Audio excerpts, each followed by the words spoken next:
Imana yaratubwiye ngo yaduhaye ikintu gihugu. Yego. Duhumure nubwo intambara zizoba nyinshi ariko yarakiduhaye kandi tizivuguruza. Imana yarakiduhaye.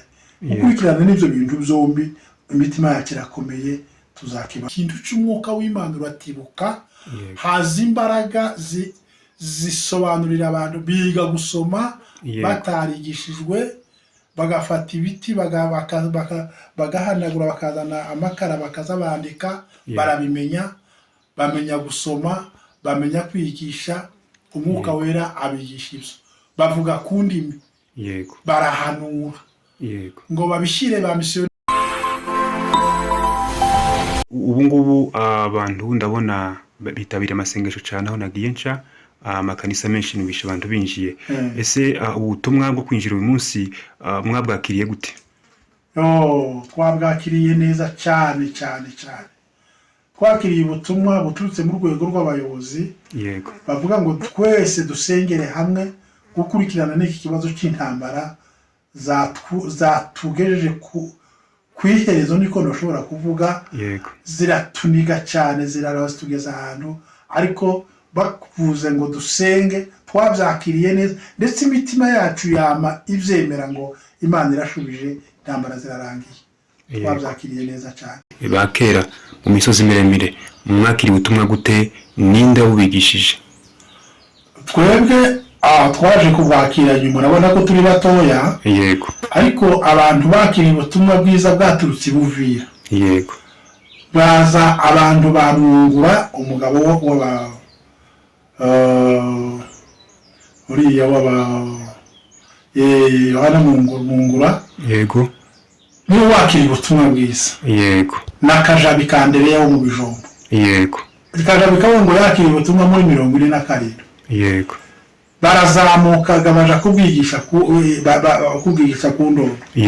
Buraruha buraza bugera nini wacu. Ungere muri 50 burasakara. Uburyo bwasakara haza imbaraga zisobanurira abantu biga gusoma batarigishijwe bagafata ibiti bagahanagura bakazana amakara bakazabandika barabimenya bamenya gusoma bamenya kwigisha umwuka wera abigisha ibyo bavuga kundimi barahanura ngo babishire ba misiyoni bari baratumwino barababwira ngo iki kintu n'imbaraga z'Imana ngo n'umwuka w'Imana. Ubwo rero biratangira birakomeza biza kutugeraho twebwe abubu twabatujwe muri 68. Ubutumwa burakwira hose. Byinshi abantu bakira Yesu Kristo nk'umwami n'umukiza wabo ndetse habamwo kubaka amakanisa. Abantu barimuka twagiye tubona abantu bakimuka bakava mu mihana yabo y'igiturage bakaja kuba kwitorero.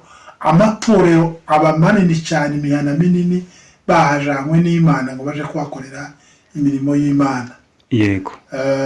Dushobora kuvuga imihana myinshi cyane muri Minembwe irahari kandi igaragara ariko rero nyuma yaho biza kandi guhinduka nyine abantu bagenda bahava baja handi ya mihana yindi sigaramo abantu bakeya ariko muri makeya nayo iracyahari.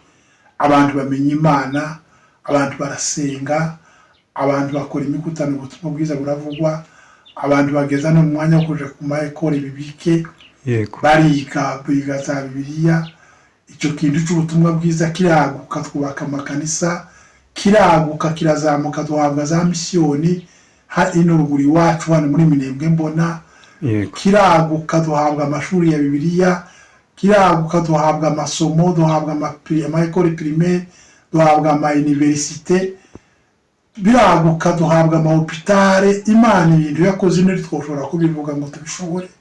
Ama hopitale manini abantu barayabona bavurirwa hano birakomera cyane. Imana ibintu yakoze ni wacu twoshobora kubivuga n'ubu ngubu iracyari kubikora kuko iyaye turwanira nuko hari intambara zimeze bene ko benshi baribaza wenda ati wenda intwari z'Imana zikorera Imana kuri ubu ngubu hasigaye nkeya cyangwa se ntibameze nk'abakera. Murabibona gute nk'abayobozi b'amatorero? Tibimeze nk'ibyakera. Ibyo ubu ngubu byahuriranye n'ibihe bikomeye. ibihe biruhije, ibihe bigoye abakera batigeze kugeramo. Kuko itandukaniro ririho, abakera bibandaga ku bintu cyo gusenga no kuvuga ubutumwa gusa, nta wundi murimo. Ariko iby'ubu ngubu urabona ukuntu tumeze, twaje guhindura, turi mu bintu by'amajyambere, dutwarwa n'amajyambere, tukubaka amasomo, tukubaka ibitaro, tukubaka amakanisa akomeye, tukaja muri ibyo. Urumva twebwe tugakora amajyambere y'imirimo ifatika ikorwa, abakera bakoraga amajyambere y'ibyo gusenga gusa. None twaje kureba tukabona abino bakataje mu mirimo y'amaboko n'amajyambere y'itorero, n'abakera bari bakataje mu mirimo y'amajyambere yo gusenga. Iryo tandukaniro ryari rihari. Bandagiro Yonasi kuri Muriza bagiye mu ijuru, bamuganwa baba ku Kabingo Yoheri bagiye baja mu ijuru. Abo bose barazamutse babaye intwari zatubanjirije, n'abandi benshi babakurikiye, abo nimpa y'amaguru n'ibihangange babajije bakaja mu ijuru. Umusaza bita Rugagaza tuzatwumva iwe yabagameza ate? Umusaza witwa Rugagaza Zakayo yari umuvuga butumwa. Ariko umvukire y'itorero rya Gihuha ku Ndondo. Indondo y'Ibuvira.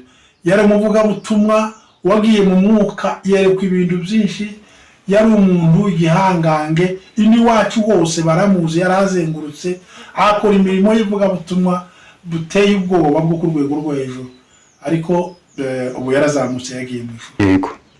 Revera, abakristo benshi bacitse intege muri iki gihe, sinzi ijambo ry'ihumure mu baheza. Abakristo bacitse intege, ariko rero ijambo twubaheza ni amasezerano y'Imana.